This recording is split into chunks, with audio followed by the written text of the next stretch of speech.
So, welcome to attempt 2 of a podcast. So basically, I've just filmed the first episode of the podcast, and I think I've deleted it. So hopefully this is episode 2 then. Hopefully this is episode 2. We don't know, it might be episode 1. We'll see what happens. I haven't really thought of an intro yet. I've just said Chatzzz with Adam Roberts. Chatzzz. I give you that name. I know. I said, listen. I said, fuck, I should have done an intro.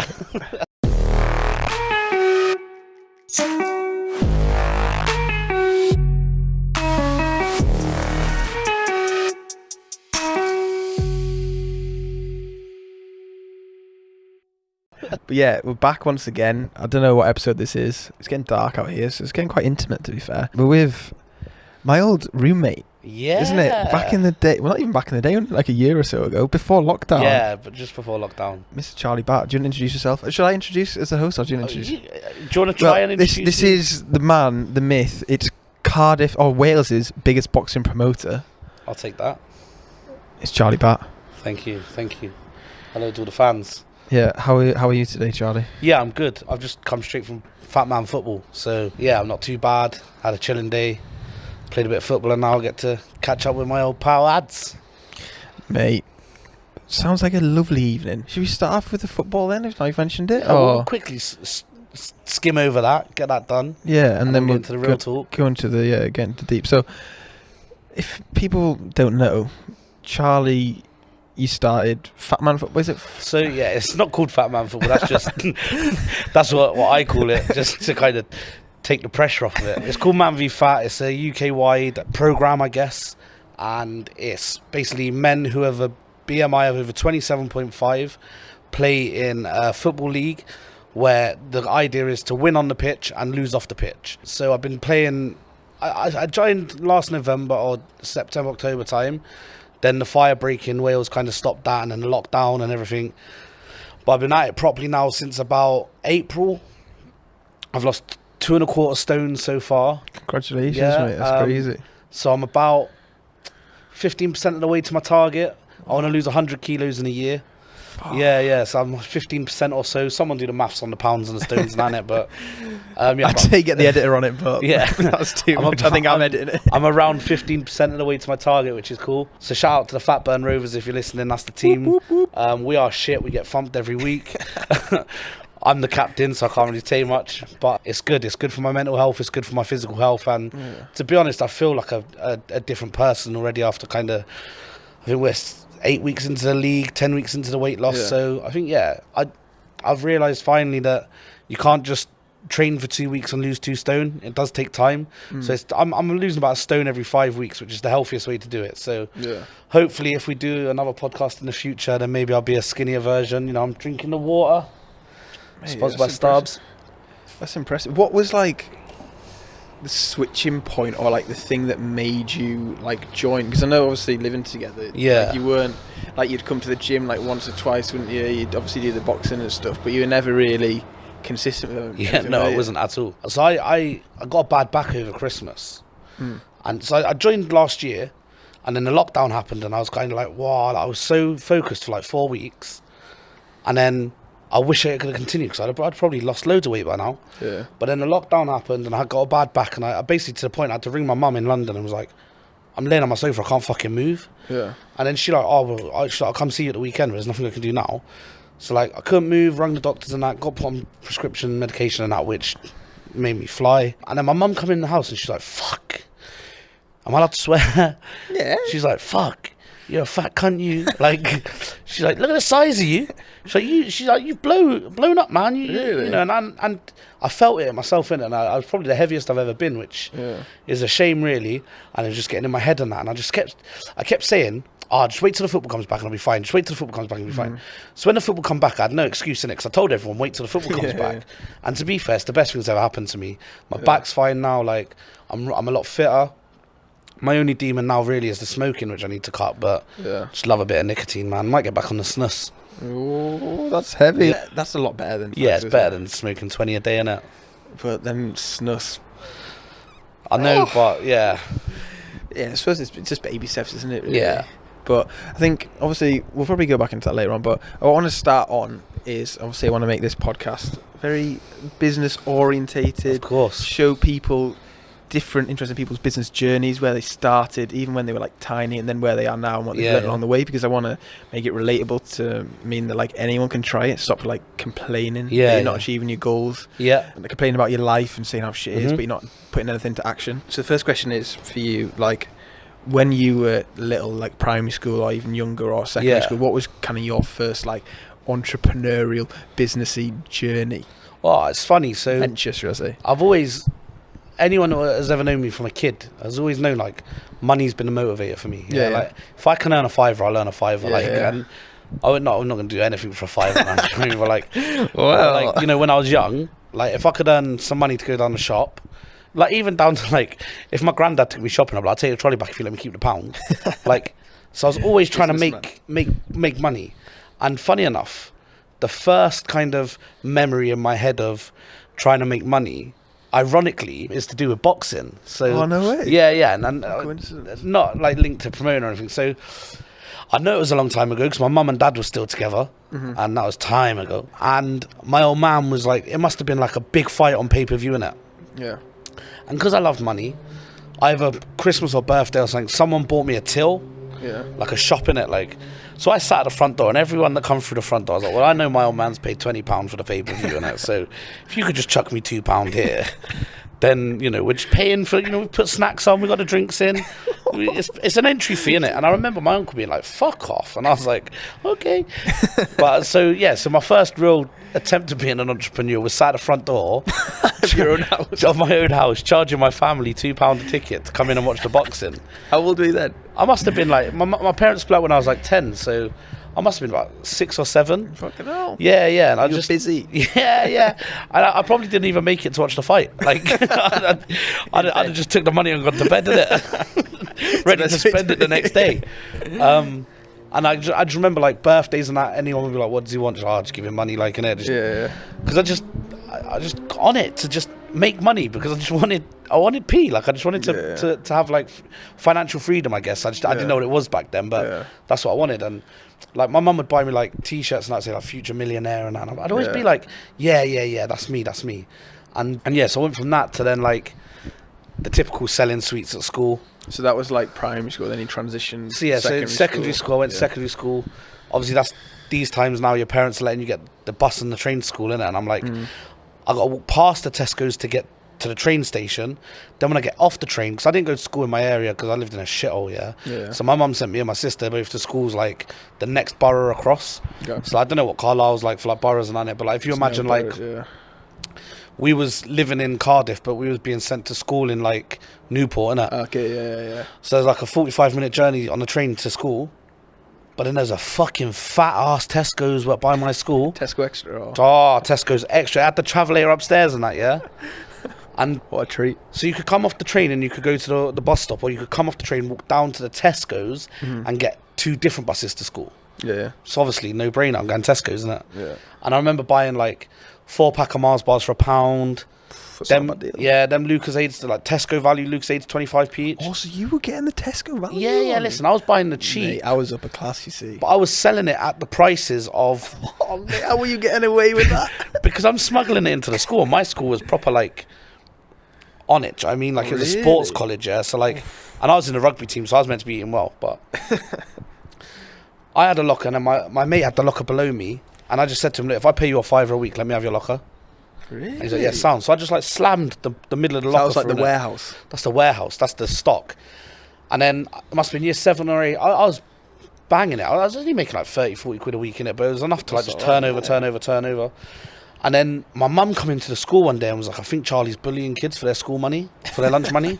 And the teacher's like, well, keep an eye on him, innit? But like, can't imagine he is. Like, he's a nice kid. Yeah. And they was watching me. I didn't realise. It's like, you know, obviously CID watching the drug dealers, isn't it? They got their eye on me. That's heavy, that is. Yeah, and then they phoned my mum. They were like, you're just selling sweets. Like, and then my mum was like, oh, thank God. Innit? But then the school had to stop me selling sweets. Then they had enough evidence on me. Like, it was, I remember getting taken in with a head of year in it. And it's like, honestly, I felt like I was being treated like a drug dealer. I was like, fucking hell. Like, the only sherbet I'm selling is fucking lemon. Do you know what I mean? And then, yeah, like, stopped selling them because obviously the school's onto me. There's on my case, innit? But still, any opportunity I could make money from, I was making money from it. Like, fuck me, I would sell you. I'd nick an envelope and sell you it for £1. Like, do you know what I mean? Like, and that was just me, just through then. And then I guess I went to the Brit school then, and couldn't really make money there, I'll be honest, because... What was a Brit school for people who don't know? So the Brit school is like a performing arts and technology college. Or school. Sounds Year 10, 11, 12 and 13. It's funded by the British Record Industry Trust. It's a cross between a private school and a public school. But everyone's place is funded. People like Adele, Jessie J, etc., etc. If anyone's into their business, a boy called Andrew Bracken fucking made shit ton of money in America. He was in my class. But it was all like, performing arts, technologies, and I did media there. So I kind of like, I guess I took a step back from the entrepreneurial shit to just focus on learning my craft of media and stuff, which you would have seen in the office. Stuff, like, I do a lot of my graphics in-house now and stuff. So I just, used that time to craft my skill. And then year 10, year 11, Levers. Yeah, this is when the big time Charlie Batt come out, Levers hoodies. Here we go. Yeah. I was like, what? No one's planning them. I've done a few fundraisers and that. I'm thinking, right, I'm building a name for myself around here in this school for the organizer. Yeah. So I went to my head of year. I was like, look, do you mind if I just organise the Levers hoodies? I ain't seen them do Levers hoodies here the year before when I was here. So, like, I'm guessing you guys didn't organise it. They was like, do what you want. Like, so I got a list of names from the admin. And I've got permission from the teacher, innit? So give me the registers. Sort it all out. Put the contract out, if you like, to tender. Yeah. Went to different companies for quotes. I didn't go for the cheapest one because, as you know, as a man of my pride, I say you buy cheap, you buy twice. I didn't want to sell poor quality products to my peers. Went for the middle priced product, embroidered logo on the front, Levers and Levers 10. I left school 11 years ago. Levers 10 on the back with the names and that. You know the classic Levers hoodies. Everyone's got one. I never actually got one. Fun fact. I'll tell you why. Because you didn't have a Charlie Batt organising it, and I think it was like £13 a hoodie, to be produced. I was charging £15 a hoodie. Yeah, bro, do you know how many kids was in my year? So you're going after quantity? Quantity, yeah. And volume, volume. Thing is, I was expecting maybe 50 people to order one. My target was, get yours for free. Yeah. So 12 orders, I was buzzing. Everyone in the year ended up buying one. Some people bought 2. There was also an option to have your name personalised on the bottom and the back, innit? That's an extra £5. Only actually an extra £2.50 with a shop, though. Hey, why did you leave school? Do you know what I mean?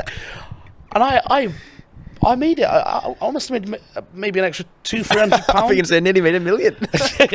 That was it. Yeah, I must have made an extra £200-300, and like, so I just said to me and all the boys, like, oh, boys, don't worry about paying for your hoodies. Like, this, I got this. Because I thought I was going to be collecting the money, But what the Brit school did, they put all the money through the box office. So they dealt with the payments and that. So I wasn't actually, I profited. I proved I could run the profitable side of it, but I didn't touch the money, do you know what I mean? So I had to spend that money on hoodies for someone, do you know what I mean? Because I got my 2 hoodies in different colours and that, but whatever. And then, like, that was just kind of me then, just entrepreneur, just trying to do everything. And then, that's sick, that, I just thought, fuck it, innit? Why not? And yeah, that's like probably until after uni then, that was probably my biggest kind of entrepreneurial attack. Because like at the time it just feels normal, doesn't it? Like you're not thinking of I want to have my own business or I want to be an entrepreneur. You're just thinking it just feels right. I just want to do it. Like you say, money motivated. I'm doing it and I'm getting free hoodies. Like I'm just thinking for myself, like bagging. Oh, that's class. Is it? Like I say, it just feels right, doesn't it? Yeah. Let's hope the mic. No matter what age you get to, farts are always funny. Right. So I just farted. Yeah, that's sick. To be fair, I've lost my trail of thought. Yeah, no, honestly, and it was like my mum was like, "When are you gonna pay for your hoodie?" And I was like, "Oh, don't you worry about that. That's sorted." And that the delivery coming that in it, the big box, I'm handing them out. I'm like, I'm so proud of myself.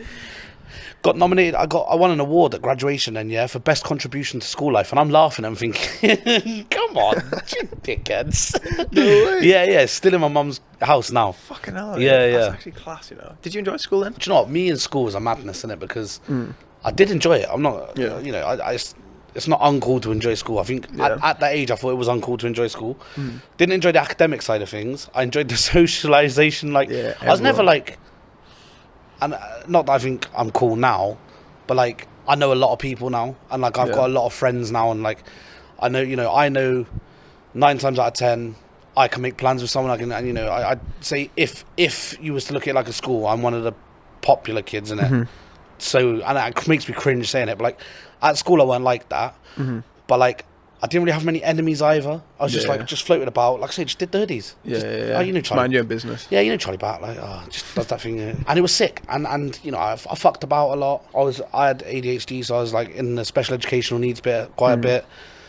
Got away with murder really because I just Special needs. Just triggered, man. But yeah, I enjoyed like the creative side of things, and I was lucky to be able to go to a school that allowed me to be creative. I think if I stayed at my original school, maybe things would have been different. But yeah, I really did enjoy.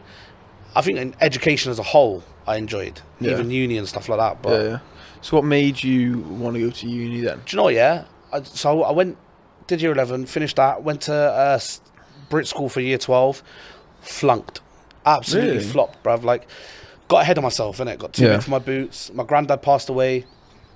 Just a lot of shit going on, really. I was doing bits outside of school as well, putting on events for young people, by young people in Croydon. I was enjoying that. And I think I just fell out of love with what I was doing. But I didn't really know where else I was going. So I just went to a normal kind of college then, And so when I was in my first year of college, all my pals was going uni. And I was like, bun that, I ain't going uni. Fuck that. I don't need to go uni. It's dead. But then I see all my pals going. I see them out on the piss 4 times a week. I see they're getting student loans, and I'm thinking, money. Bruv, you're getting dropped 4 grand in your bank. And you're going to party, and their life looked bliss. And so I thought, fuck it, I'm going to move as far away from home as I can. So I looked at Cardiff Met. Never smart enough to get into Cardiff Uni. The grades weren't there. And to be honest, didn't do a course I wanted to do. Looked at Cardiff Met. See, they did events management, which I was enjoying doing the events at the time. So I told my mum, and if she's listening to this, this may be the first time she ever hears this. I told my mum that Cardiff Met was the #1 uni in the UK to specialise in events, and I've been accepted. What? Like, I made it out like Cardiff Met was the Harvard for events, and did you even know what rank it was? Bro, I'd seen the Valleys on telly, and I was like, parties like banging in Cardiff. So I said, well, look, if you're not too sure about me going to uni, let's book to go on the open day. 1st of March it was. It must have been 2013. And fucking blow me down. I come to the open day, and you would have imagined that I've put this show on for my mum. We go into the lecture, and the events team are there like, this university, I'm like, oh yeah. Told you, mum. Left, and my mum went, you have to go there. She said, that's you. And one of the best decisions I ever made. 100%. And come to uni, got the loan. And just loved life for 4 years. Loved life a bit too much, maybe, for 4 years. So you said it's the best decision you made in what sense? Just everything, man. Like, obviously, personally, a lot of things have happened to me in the last 7 years or 8 years I've lived here. But, if it wasn't for moving to Cardiff, I wouldn't have my little boy. I wouldn't have my business. I wouldn't have half the friends I've got. I wouldn't have half the stories I've got. And just as a whole, as a person, I've changed completely. And I really think it gave me that reignition to life that I needed. Because if I'd have stayed in London, I'd have just been working in an office now. Wouldn't have set the business up, like, would have probably fallen out of love with whatever I was doing and just been like that guy. I'd probably been earning decent money because it's London, isn't it? But like, fuck that. Move to Wales, reinvent your life, and worked out all right for me, to be fair. So, yeah. That's fucking, fair play. So, like, you came to uni then? And then, what was, like, uni like for you? Obviously, events was a big part, wasn't it? I really took the social life aspect of uni a bit more seriously than the educational side, I'll be honest. Obviously started working for Climax Promotions, early doors, that's how I met you. But I worked my way up Climax well quick. And why do you think that was? Because I can just chat shit. That's all it... Listen, any promoter, if they tell you they got any talent apart from talk, they're lying. Like... I don't know what my talent was. The talk about... Well, actually, Yeah, I just think because I was confident and cocky enough to just go talk to the... I don't want to talk to the ticket reps. Let me talk to the manager who's running the event, innit? Because I was interested in event management. And then I started doing therapy TV. As a fresher, I went from... I remember, I don't know if anyone listening to this knows what therapy TV is, or if even you remember what therapy TV is. But like, I remember the January of my freshers year, I went out on a night out and they interviewed me on therapy TV, and I said to Lloyd, who was presenting at the time, I said, by the end of this year, I'm going to have your job. Yeah. And he was like, you cocky cunt. Da, da, da. Bruv, by the end of that year, I had his job. Because I was just confident to just go to like the big dogs in Climax and be like, you need to see the talent I've got. I'm this kid. There's no one like me. There's no one that's going to say the shit that I'm going to say and get away with it. And it's just because I'm me. Yeah. And you know what? It worked out for me well for a while. So where did the self-belief come from? I think, like I say, I moved to Cardiff and I reinvented myself. Yeah. I was like, like I said, I wasn't a loner back home, but I've only got a select few friends. I'd worked the summer in, before I come to uni, in Chatzzz World of Adventures as well. That really gave me a massive confidence boost, because it was kind of like the first time that I'd met people outside of school, outside of like, you know, people that just knew me and I could be who I want to be, and they loved me. And it's the kind of place you can just be a nutty cunt because they want you to be excitable for the kids that are all there, innit? So that kind of gave me a bit of confidence. And I come to uni, all the drinking and like the drinking games and just the kind of, I suppose, lad culture at the time, just give me that thing of like, rah, like I can hold a room here, like I can, you know, and I suppose being that confident fat kid, like, you know, you see the fat kids normally are portrayed in the films and that's like, look at the loner in the corner, innit? But I'm there like, come fucking at me. Come at me, do you know what I mean? Yeah. I'm going to outdrink you, I'm going to fuck you up. Like, never really bothered about girls. Yeah. And I think that's what gave me my edge as well, because I weren't trying to pull on nights out. Yeah. I was just trying to have a fucking hell of a time. Yeah. And that's where it come from. And yeah, just that whole kind of, if I said it was going to happen, it was going to happen. And I did. Everything I said, right, I'm going to run this event by the end of the year, run it. I'm going to take your job on therapy TV, took it. And it just, because I weren't scared to talk to, like, I say, like, the big, you know, the big names in Climax that maybe the students don't know. But if you work for Climax, you know, oh, fucking hell, got to be scared of him. I'm not going to name names in it because I don't want to boost their egos now, because most of them are pricks. But, like, I wasn't scared to go up to them in a DJ booth on a night out and be like, give me a shot. Let me do this, innit? Smashed, obviously. Yeah. And they'd be like, fucking hell, kid, go on then. Yeah. And then I'd smash it. And, like, just... I got a saying, that I say to a lot of people at work now, because a lot of people say to me that know me, they say, it's mad, you smash everything you do. You like, just, it's so impressive that everything you've ever done, you've been good at. And do you know why that is, Adam? Why? Because I only let myself do things I know I'm going to be good at. Yeah. And so I'm portraying the image that I'm good at everything. You ever see me skiing? No. Because I'm going to be shit at skiing, so I'm never going to go. But I guarantee you in a conversation, if someone said, oh, should we go skiing? Oh, Charlie's going to smash that, and cool, you think that?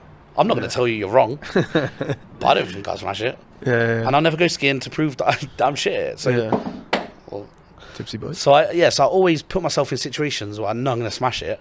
So then I look better than I actually am. And I think that then boosts your ego, obviously. Just that's where the self-belief comes from. Just allowing myself to know I've got the gift of the gab. Let me chat to this person. Let me do this. Let me do that. And it's worked. So do you reckon you put yourself out of your comfort zone then? No.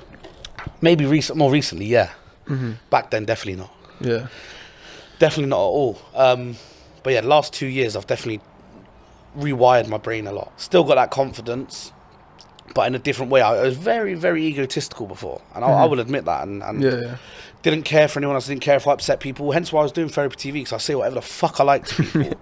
I didn't care if I upset people. More time now, I'm more conscious about what I'm doing. I'm more...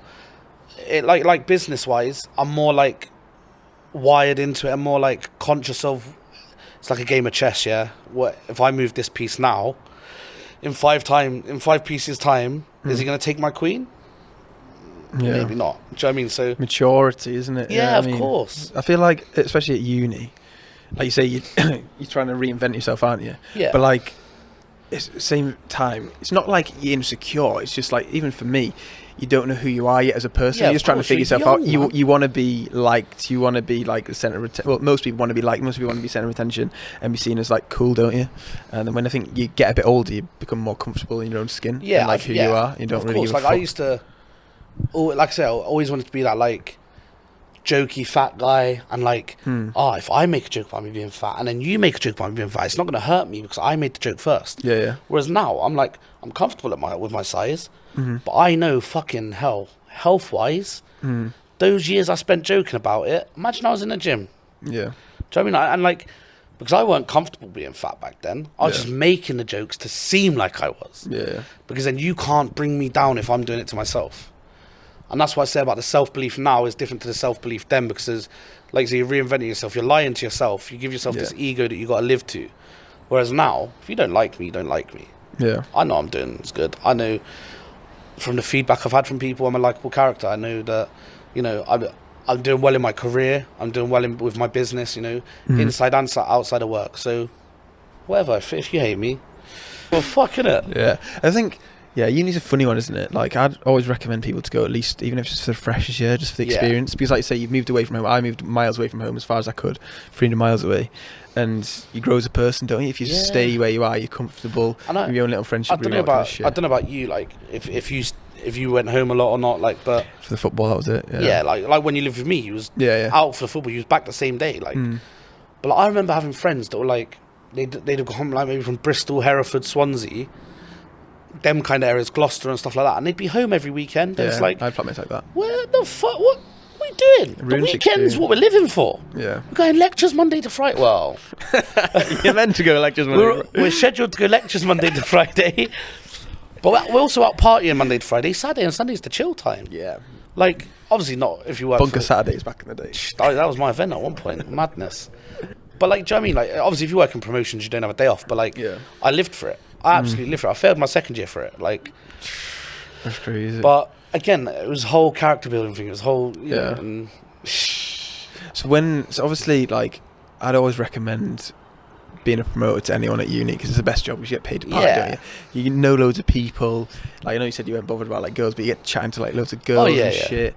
And I just think, it's the best job, and it puts you in, stands you in good stead for future like business and shit. Yeah, definitely. And if you're lucky enough like we were to become a manager at like 18, 19, when you're now 27 applying for jobs, you've used that little managerial experience you've got. I've been a manager for most of my life, most of my adult life. Most jobs I've been in, I've become a manager. I'm a manager now. Yeah. Inside, in my day job, I'm a manager. Yeah. And then obviously I run my own business. I'm the manager there. Because on my CV, I was a manager from young. Yeah. And like, people don't go, Climax, well, they don't look into it, man. They just see me as an event manager and they're like, banging, you got this experience.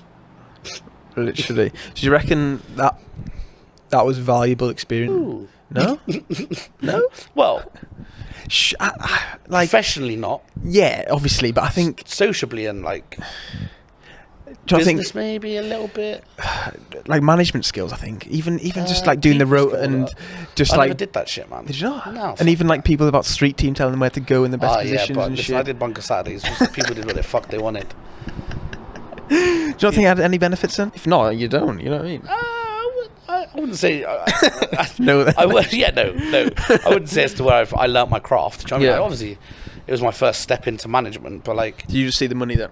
Brother, I didn't even fucking see the money. It was Bunker Saturdays. I've been paid £60 a week. It was madness. I took half. I let them cut my wage in half so that I could have one of the boys, Jordan Wenzel, become a manager with me, so I weren't stood on my own getting bollocked every week. Like we was there as a scapegoat. So that's why my only lesson from Climax really was someone's going to employ you to be the man they shit on. Yeah. And you just got to shit on the man below you. That's all I learned from Climax. People learn that. So obviously finished uni and shit. Then what did you do when you finished uni? Had a baby. So I finished uni. I'd come out of promotions about a year earlier. Become a bit of a boring cunt, I'll be honest. I just lived with my missus at the time, just cracked on. And to be honest, at the time, that's what I needed. I just needed to get my head down, focus on finishing uni, pass my driving licence, just relax for a bit, man. Just chill out. Then we found out we was having a baby, had the baby, worked in a call centre for a bit, maybe. So what happened to like the business spark thing? Because obviously you were doing a bit at like sixth form and shit, and then you went to uni, you're doing the events, which is like, I'll be honest, I think promotions just drew it out of me, man. It just fucking drained me, and that's what I mean. So I needed this break, had the break, went and got a job working in a call centre. So I'd done a few other bits, obviously part-time jobs. I worked for an escape room and I was involved in the PR and stuff there, so I was kind of involved in the business, but like I always had business ideas, but nothing ever really to be like, go on, go for it. And then I was working at British Gas in the call centre. I had a kid, did some white collar boxing events. I was like, you took part? Took part, yeah. I thought, yeah. What made you take part? I'd just been having a real hard time with my own mental health and demons and stuff, and I was heavy. I was maybe the second heaviest I've ever been. Like I said, I was heavy. I obviously got heavier in recent times, but I was at that point, I guess I was the heaviest I'd ever been, and I just wanted to do something to make everyone who loved me proud, because I felt like I hadn't done anything in time. So I went and had a scrap, and I won the fight, and I just had this buzz, and I was like, the whole time I was involved, I was looking around like, I could do this so much better. Got the spark back, Joe. Yeah, and the spark started coming back. Yeah. When you're in the camp? Yeah, when I was in training camp, when I did the event. And I remember saying to my partner at the time, I said, I think I could do this, you know. So I designed the logo, and she like helped. She gave me some advice. She's like, yeah, banging. Then I was like, I'm going to do another one, but I'm going to do it as like a research project.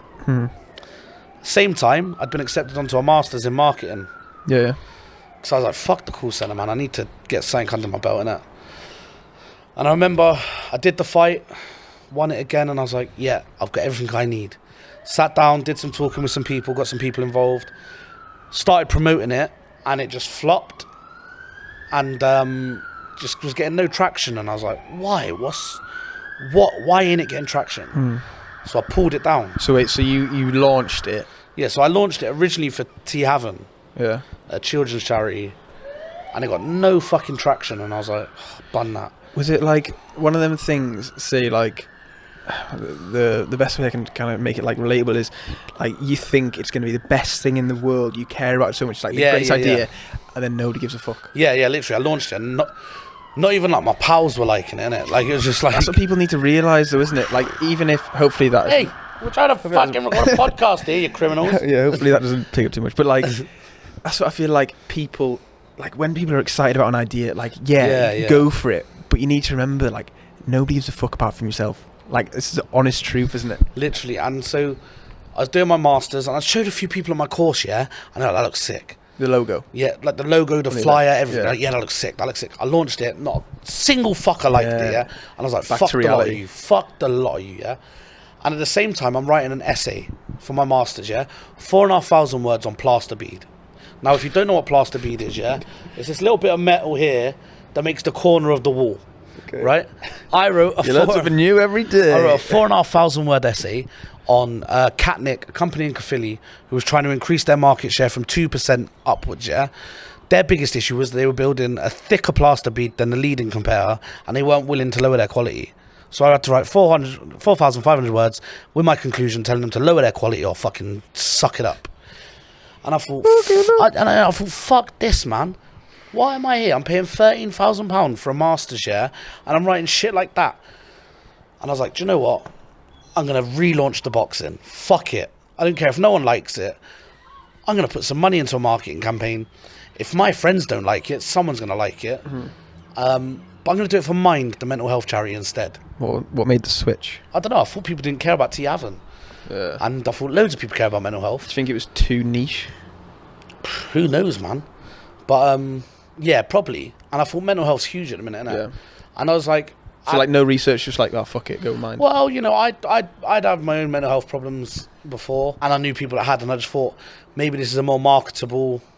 brand, you know, cause. Makes sense. Put it out, bro, and it fucking banged. It absolutely blew up. I had big dogs from Climax calling me. This is how me and you really started talking properly. Big dogs from Climax call me. I've seen your white collar has gone up. Would you like to come to the office for a meeting? I remember you come to the office once. Yeah, and I come to the office. The cunt didn't even show up. Do you know what I mean? And I just thought, that is disrespect. So I was like, fuck you, fuck that. And I remember me and you were still messaging. And I was like, yeah, bro, like, still come along and that, like. And we was kind of in cahoots. She was telling me what's going on with theirs. I was telling you what's going on with mine. And I remember you telling me, like, we've only had this. And I was thinking, fuck me, I've got all these people signed up and they've only had that. And I'm like, maybe I've done something right here. And I fucking had. I you know, come round then to the February of 2019. We started our training camp. And within 4 weeks of the business starting properly, we'd sold out tables. We'd made a profit. We'd turned a profit, like, and I was like, oh my fucking God, I'm on to something here. So I turned a profit, and then I had some shit going on in my personal life. Head dropped a bit, but like what was keeping me afloat was the fact, I've sold out.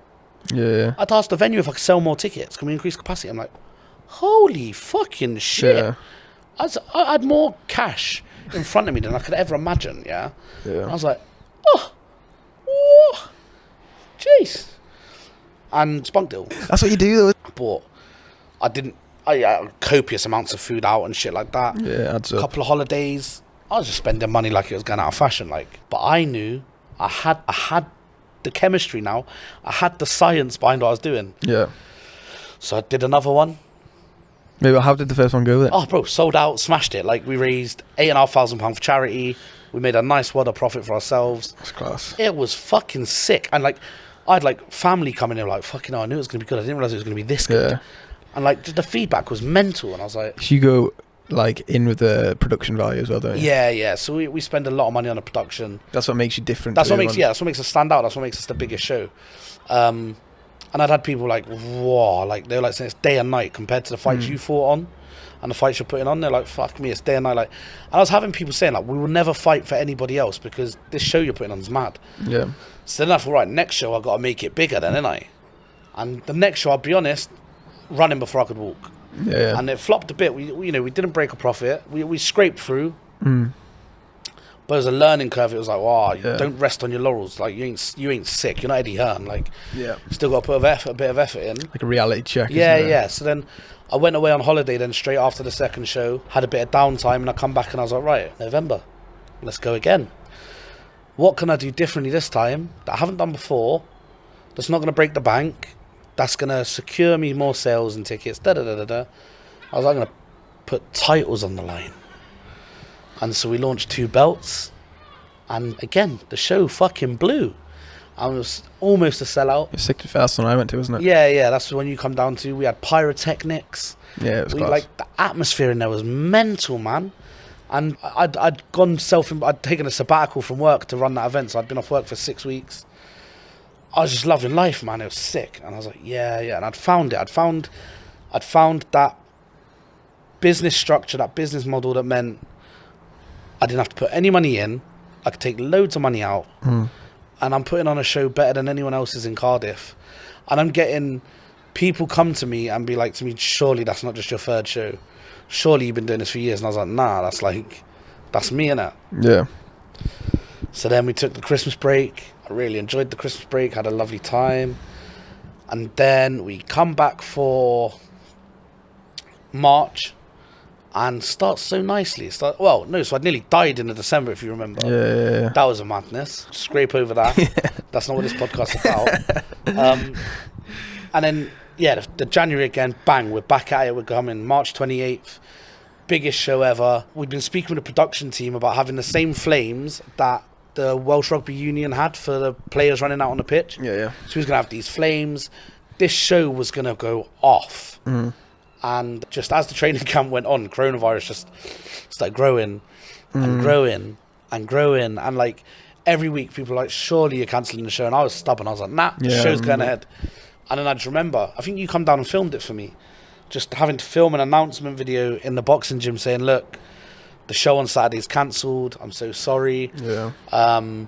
We're going to take some time to hibernate now and kind of just dip our heads down a bit, I guess. And hopefully we'll be back in summer. Yeah, summer later. Summer later, we still laid back. But yeah, it was a bit mad. But business is in a good place. It's now a trademark, which was something you were pushing for me to do quite a bit when we shared the office for that short space of time. And we are in a good place, ready to launch. Hopefully, it's 20th of November now, with the announcement from Mark Drake for the other day. Fingers crossed. But yeah, it taught me a lot about business, taught me a lot about myself. And this is where the second coming of me, I guess, came, and the second reinvention and the less egotistical, more kind of socially aware. Because I'm really socially aware now, and a lot of the business I try to do now is socially aware business. So a lot of businesses I'm thinking of launching when I'm able to, and obviously the boxing is very heavily based on charitable work and stuff like that. And I guess I'd say now if someone was to ask me what I do, is I'm a social entrepreneur. I'm a socially aware entrepreneur. So I'm trying to make a difference in my community as well as make money for myself, obviously. But yeah, that's kind of where the business spark come back, and it just come back with a vengeance. And just waiting now.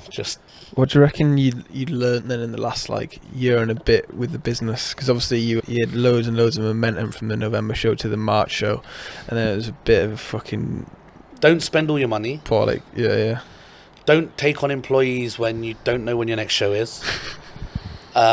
Probably don't quit your full-time job until you've definitely got enough money to pay yourself wages. Yeah. Don't buy an expensive sports car. To be fair, like, these are very good lessons. Yeah. Don't buy boxing rings from China. There's another one. Fucking hell, that was a nightmare. Yeah, but the thing is, though, at the time when you're in it, though, like, these decisions seem like, right, don't they? We dropped, like, I want to say $6,000, $7,000 on, maybe nearly 10 grand on a relaunch of, so last summer when everything looked like it was reopening, I was right, buy the boxing ring. Thought it was going to be cheap, and it wasn't cheap because I had to pay all the import taxes and stuff, which fucking ragged me. So we bought a boxing ring, got it all branded, and that cost us loads. Had to rent, put it in storage and that. A massive marketing campaign which cost a few thousand. And I was willing to put the money in because I wanted this massive, we were going to do a 2-day show. So the Friday and a Saturday return, it was going to be fucking huge. And about a month before the training camp, COVID just kicked off again, and I was like, like I'd taken on another member of staff, so that was, and I didn't let him go until December because I was just praying that something's gonna come through surely. So I was paying myself a full-time wage, him a full-time wage. I just dropped however much on a ring, however much on promotions and that. And the thing is, you got other people in your ear, and you'll know exactly what I'm talking about, I don't need to mention their name, telling you, definitely 100% it's happening. And then like, you're telling me that because actually you're a stakeholder in this. You're making money from me spending the money. So like, if I put the event on in your venue, that's banging, but you're not paying to promote it. You're taking the bar and you're telling me it's going to happen. You've spoken to this person, that person. So I invest my money into a marketing campaign because you've told me the government are telling you you're reopening. But in the minute everything gets shut down again, and I come to you and say, well, I thought you said it was guaranteed. Oh, mate, well, I'm not the government, am I? A dickhead. It's difficult, like... Venue managers, mate, fuck them. Fuck them. Do you reckon, like, you said you're, like, more self-aware now and kind of thing. Do you reckon that's because you've got a girlfriend? No. No? I just think everything that happened in the last 18 months has made me more self-aware. Yeah. She probably helps. Yeah. But she's like a... I was about to say... she's like a fan. Like, she's a cheerleader for me, do you know what I mean? Like, That's what you want, though. That's what you want. Of course. Like, she's like, if I say to her, which is really cool to have met someone that's like this, if I say like, look, I can't do anything tonight because I'm doing a podcast with Adam, or, she's, she understands George is my number one priority. Never gets in the way of that.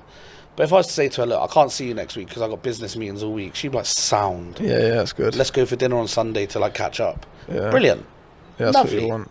Bang. Mature. Yeah. Got her own thing going on. And come together. Just you crack on, and she cheerleads. She can't wait for the shows to be back. She can't wait for that. And like, she's really supportive with the football and the weight loss and that. And I just, it was like, maybe that's what I needed after the last 2 years. Do you know what I mean? I just needed that someone to just come along and sweep me off my feet, I guess. Oh, mate, that's so cute. But, no. Right, well, I reckon I tried to do a little smooth transition there because, we've got a segment coming up. Good segue, though. Yeah. I like it. Thought that one through. I've got a dead leg. My left leg. Oh, my hand where I'm holding the mic, fucking numb. Like, my left leg is fucked. But, right, so... That's because you potentially filmed a podcast before this as well. Hopefully. If not. Right, so... We've had some messaging of some new segment going to be relationship advice. I haven't actually thought of a name, but we're going to get Charlie to answer some anonymous relationship. Well, it's not really relationship advice. It's more like annoying habits in relationships and how to deal with them. Yeah. Because what Adam doesn't know is recently I've been preaching a new theory on relationships, which I'll get to. We'll get into that 100%. So, right, I reckon we think of an anonymous name. Should we go with it's a girl first, an anonymous girl's name? Delilah. Right, so Delilah is having some issues with her boyfriend failing to do housework. So she's obviously sharing a house with her boyfriend, and she's finally realised that he's literally doing fuck all around the house. And what should she do about this? As a man that's lived with me, This is a good one to start. I'm gonna have to defend Delilah's boyfriend here. Delilah, if you're listening. Delilah, if you're listening, unfortunately, there's some things a man just can't do, and sometimes that's the housework, babes. Should she ask him to do any housework? Or I mean, look, it depends on it. How bad is it? Like, she hasn't actually detailed how bad it is. exactly. It could be that he's fucking real bad. Do you know what I mean? He ain't doing shit. What do you reckon, like, the bare minimum is that a man should do that they can get away with? I reckon, like, doing the clothes washing. If she, yeah, I'd agree with that. Do your own clothes washing. Yeah. Because then you can't have a hissy fit as well. Like, where's my shirt? You do your washing. That's you true. know? That's true. If she cooks dinner, Yeah. it's only polite to do the dishes. Yeah, but you should really get a dishwasher. Bang. I was just like, it's like you were in my head. I was just about to say, or do what I've done and buy a dishwasher. That's a life hack. Load it, unload it. And the best thing is, if you don't have much stuff to wash, it's technically a cupboard as well, isn't it? Yeah, that's true. Yeah, that's what I used to use one. Yeah, take it out, use it, and put it back in. Wash it again. So it's a no-brainer. So I reckon, the bare minimum, Delilah, your boyfriend has to do is do some clothes washing and load and change the sheets. Do you know what? Is that take them off and put them in the washer and do them myself? Take them off, put new ones on. Yeah. Because I actually enjoy doing that. Really? Yeah, I've got a technique down now. I can do a quilt cover in about... It's a shame we don't have any props here for you to give an example. 30 seconds flat. But maybe if we had better editing and video skills, we could have got like a clip. But check out my TikTok on changing the bed sheets out soon. So we're going with changing the sheets. Yeah. Doing your own clothes washing and loading the dishwasher. So Delilah's boyfriend, if you want to get away with some of this shit, give her a little foot rub. Give her a little kiss when you come in from work. Sweet talk her. And Delilah, if you want him to get to do things, withhold things from him. Don't let him play FIFA until he's done a bit of this. You know, bit of nookie up in the bedroom. You ain't having it until you've done it, do you know what I mean? Bloody hell, you're brutal, you do the dishes and I'll do you, do you know, kind of thing. That's not a bad shout, to be fair. Right, so next one is... So this is a boy. So what name we got? Good old John. John? Bloody hell, John. Why are you messaging me asking for relationship advice? So we're saying talking too much in relationships. This is a really bad habit that annoys John. Too much? Yeah, so apparently when he's spending so much time with his girlfriend, she's speaking too much and just bothering him. Well, John, just sit in silence. So he said... That surely isn't a real thing. Said, is it important to listen to your partner? Shouldn't they be asking questions rather than talking about themselves every day? I am a big fan of talking about myself. Yeah. John, maybe you're a boring cunt. Lucky John. Maybe you're fucking boring, John. and your missus just wants to talk about herself because she doesn't care what you've done in the office today. Because you're probably going to bring up that little blondie that works with you, and she's just tired of hearing about her. You reckon John is a bit busy in work? Listen. His girlfriend I'm not one to... My arse is numb on this. I'm not one to chuck accusations like that around. But John is probably a boring cunt. Okay. And therefore his missus is just talking about herself because she's more interesting. So basically John can't do anything about this. He needs to look at himself and be more interesting. It sounds like a John problem. So John needs to stop messing around with girls at work. And he might not be messing around, but I bet you any money he talks about Sarah quite a bit. Sarah, yeah? Look at your missus, right? She's talking about herself because you're boring, John. Get something about you. Get a hobby, and then she might ask you how it's going. I reckon John's never going to watch this podcast again. Good. Right, John? That's the advice for you. Do you reckon we should go for one more, and then you can go into your theory? Yeah, I'll give you some proper relationship advice then. Because we're like... nearly 52 minutes in. I reckon we do an hour. Whoa, yeah. So we do... Might be an hour and 15 when I go into my theory. So I reckon we go into one more relationship. This is a big one. So this is a girl. A big girl or a big question? Well, this is I don't know. I haven't really seen what she looks like, but you know the girl's name? Susan. Bloody hell. So Susan, her boyfriend is really, really selfish. So he doesn't accommodate for her in the decisions he makes. If my girlfriend could stop writing in and pretend the name's Susan. He's always making the one making decisions, and then it's causing her to resent him. Ooh. I got an issue with that question as well. Oh, here we go. Right, because you've had dates in the past, you've had lady friends in the past. Some of them I've chatted up for you. Thank God, because I can't do myself. Nothing pains me more than when you go, right, where do you want to go tonight? Oh, I don't mind, you pick. Oh, it's the worst. No, that's why I've asked you. Where do you want to go? And then you make a suggestion and they go, no, not there. Well, where then? Yeah. Where? Because you just said you didn't mind. Then I've suggested here and you say no. So where do you want to go? Yeah. If it's bigger decisions like he's gone and rented a house for them without asking her opinion on what it looks like, that's an issue. Yeah. But we need to know where it is. So, Susan, if it's just he's picking where to go eating every time, maybe before you suggest going out, take a look at some places you fancy, look at a few of the menus, and just pick where the fuck you want to go. Okay. Right? So you reckon she needs to go out of her way to give him a few options? If that's what the issue is. If it's the issue where she's saying, should we go out for dinner tonight? Basically. She hasn't specified. Susan, next time, specify. If she's suggesting going out for dinner, I'd expect her to have a plan. Just like if he's suggesting to go out for dinner, I'd expect him to have a plan. Yeah.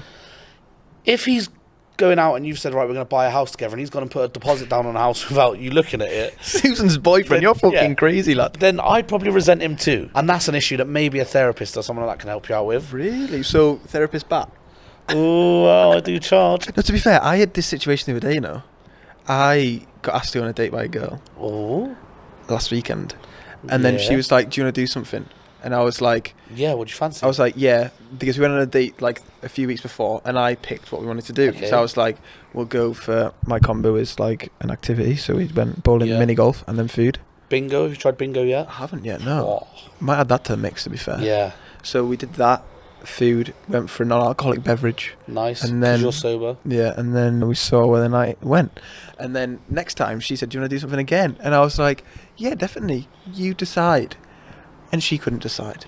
And I was like, I don't want to make the decision this time. I made it last time. Yeah. And it's just like, you're so indecisive. Do you know what we've done on a date before? Not me and you, me and my girlfriend. Yeah. You know, rock, paper, scissors thing, so starters, mains, desserts. Yeah. But I won every fucking time. I'm rock, paper, scissors champion. Don't watch that. Nobody call him out. The only person I lose to is my little boy George, who's 3, goes for scissors every time.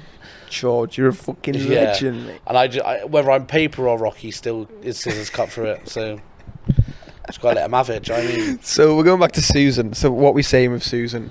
Yeah, I think it depends on the level of decisions he's making. Okay. If he, like I say, if it's the... So he shouldn't be buying a house himself? Of course not. That's mental. I've sweated this out. You just need to twist it, I think. Yeah, no, he's... Did you pull it up? That's all good now. Bit of weight to that microphone when you lift it. Hefty. It's good quality, that. They're heavy's good quality. That's what they've always told me about microphones and guns. Susan... You heard him. Yeah, it depends on the level of decisions he's making. So you reckon stop being a bit of a drama queen as well? Well, if he's deciding to go McDonald's every time, stop being a drama queen. But like I say, if he's bought a fucking car without consulting her, then fuck me, that's a big issue. Do you know what I mean? Yeah. So I reckon, Susan, more detail next time. You know what I mean? Like, we can't give good relationship advice. I appreciate the question, Susan, and it's given some food for thought. Yeah. So I reckon we go into your theory now, because you've been bigging this up. I told you not to tell me at the start. Yeah, no, you got this relationship theory, and have you got another theory as well, separate, was it, or not? So this whole theory is like a theory on life, yeah? Okay. But it's like heavily based on relationships. So there's this guy called Daniel Sloss, yeah? He's a comedian. Yeah, I've heard of him, yeah. And he did this thing called Jigsaw. And basically, he asked his dad what the meaning of life was. And his dad said, imagine life like a jigsaw. Yeah. So each corner is like, well, I've just skipped ahead there. When you build a jigsaw, yeah? Yeah.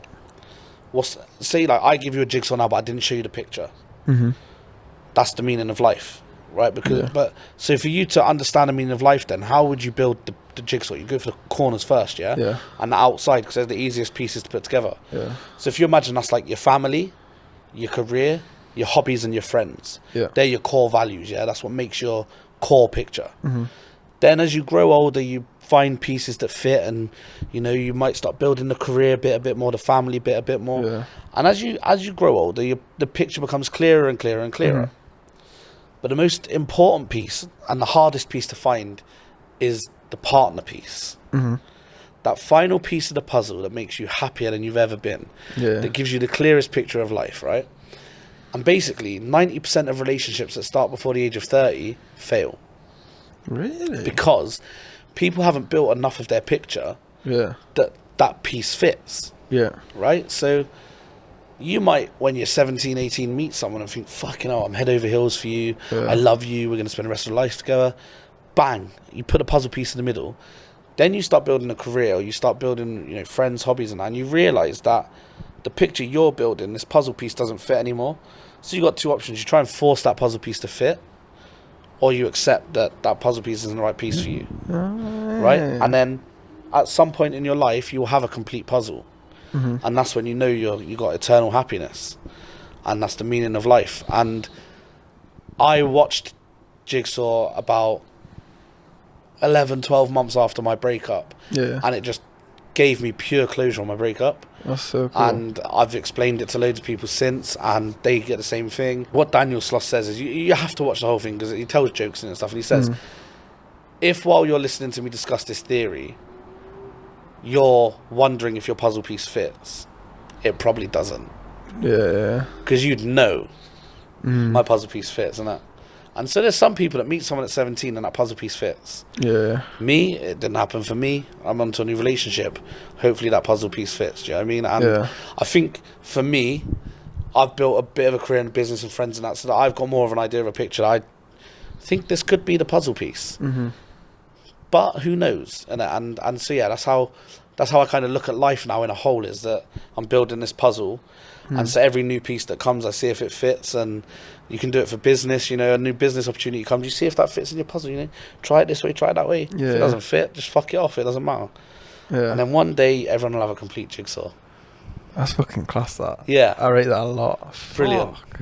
I'm surprised you never told me that before, you know. I know. I'm surprised I didn't tell you when we saw each other the other week. When we played football, but... Nah, that makes a lot of sense. Yeah. Like, I can relate to that, because at the moment, like, I just definitely don't want a girlfriend at the moment. Like, I just need to build my puzzle. Build your puzzle a bit more, corners first. Yeah.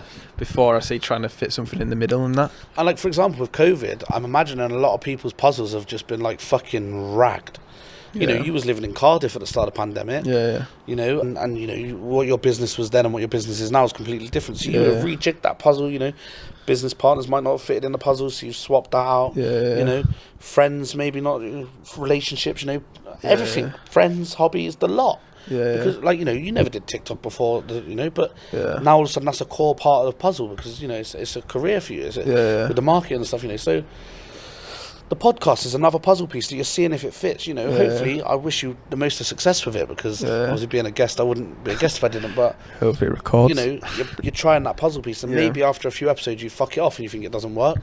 Definitely not with this fucking investment. No, of course you invest in yourself, but that's when you build it and you build it and build it, and then you get that final puzzle, and that's life. That's fucking good, that. Yeah, man. I feel like I want to end on that, but I don't want to end on that, because I still want to talk about some stuff. That's fucking good, though. I feel like people who are going to watch this will fucking relate to that. You can clip that if you know, like you do like podcast clips. Clip it, put it on on TikToks and that. I want to cut off the creator fund from that video. I'll be honest. But well, I've copied it from Daniel Sloss. So.